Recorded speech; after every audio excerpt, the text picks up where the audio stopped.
వేములవాడలోని భీమేశ్వర ఆలయంలో మహాశివరాత్రి జాతరను ప్రభుత్వ పండుగ వాతావరణంలో జరిపిస్తామన్నారు ప్రభుత్వ విప్ ఆది శ్రీనివాస్. భక్తులు మెచ్చేలా జాతరకి ఏర్పాట్లు చేస్తున్నామన్నారు కలెక్టర్ గరిమా అగర్వాల్. ఇబ్బందులు లేకుండా అన్ని చర్యలు తీసుకుంటున్నామన్నారు ఎస్పీ మహేష్ బి గీతే. రాజన్న సిరిసిల్ల జిల్లా వేములవాడ భీమేశ్వర ఆలయంలో ఫిబ్రవరి 14 నుండి 16 వరకు మహాశివరాత్రి వేడుకలు జరగనున్నాయి. జాతర ఏర్పాట్లపై ఇన్ఛార్జి కలెక్టర్ గరిమా అగర్వాల్ అధ్యక్షతన సమన్వయ సమావేశం జరిగింది. ముఖ్య అతిథిగా ప్రభుత్వ విప్ ఆది శ్రీనివాస్ హాజరయ్యారు. మీటింగ్లో ఎస్పీ మహేష్ బి గీతే సహా ఉన్నత అధికారులు పాల్గొన్నారు.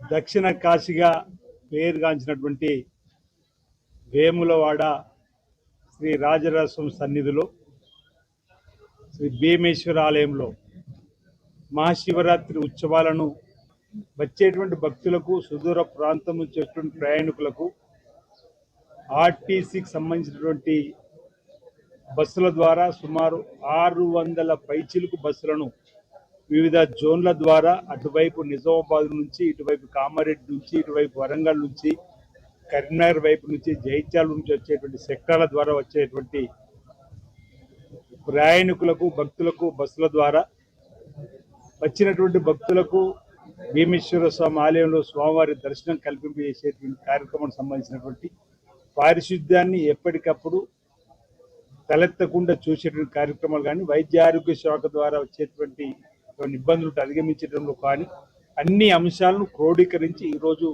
ఈ మహాశివరాత్రి జాతర ఉత్సవం ఫిబ్రవరి 14, 15, 16 తేదీలో జరిగిపోయేటువంటి వచ్చేటువంటి భక్తుల కోసం ఈరోజు ఈ సమావేశం ద్వారా రాష్ట్ర ప్రభుత్వం ప్రతిష్టాత్మకంగా ఈ ప్రభుత్వాన్ని గొప్ప పండుగలాగా ప్రభుత్వం కూడా తగిన ఏర్పాట్లు చేయాలని చెప్పించినటువంటి ఆదేశాలకు అనుగుణంగా గౌరవ ముఖ్యమంత్రి శ్రీ రేవంత్ రెడ్డి గారు, దేవాదాయ శాఖ మంత్రులు కొండా సురేఖ గారు వచ్చేటువంటి ప్రత్యామ్నాయంగా భక్తుల కోసం రావి చెట్టు దగ్గర ఒక దర్శనం ఏర్పాటు చేసినాం. ఈ శివరాత్రి అప్పుడు మనకి భక్తులకి ఏమైనా ఇబ్బంది లేకుంటే ప్రశాంతంగా చాలా గ్రాండ్ గా ఈ పండుగ మనము ఏర్పాటు చేయాలి, అది గురించి ఆదేశాలు ఇవ్వడం జరిగింది.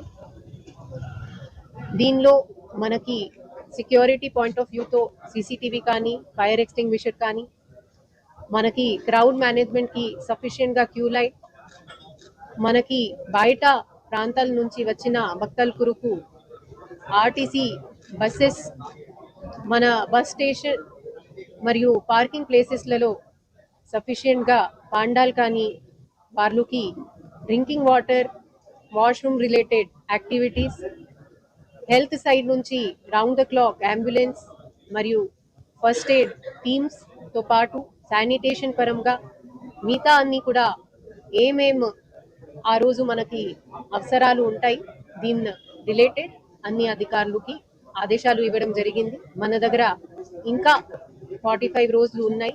ఆ వచ్చిన సమయంలో అన్ని అధికారులు యాక్షన్ ప్లాన్ తయారు చేసి దీని మీద చర్యలు తీసుకుంటారు. సో వచ్చే నెల 14, 15, 16 కి we have big festival Mahashivratri, and for Vimalwada it is around 2.5 to 3 lakh జనాలు వస్తుంది. సో దేనికో ఫర్ దట్ టుడే ఈరోజు కోఆర్డినేషన్ మీటింగ్ జరిగింది under the leadership of our whip గారు ఆది శ్రీనివాస్ గారు sir. So from police side నుంచి public safety and traffic management this 4 point is చాలా అవసరం. For all this we have discussed with all this issue with concerned department, and we are preparing the plan accordingly. So we have still 45 days to change our plan or take any suggestions from other department. So we will definitely ensure the public safety and peaceful darshan.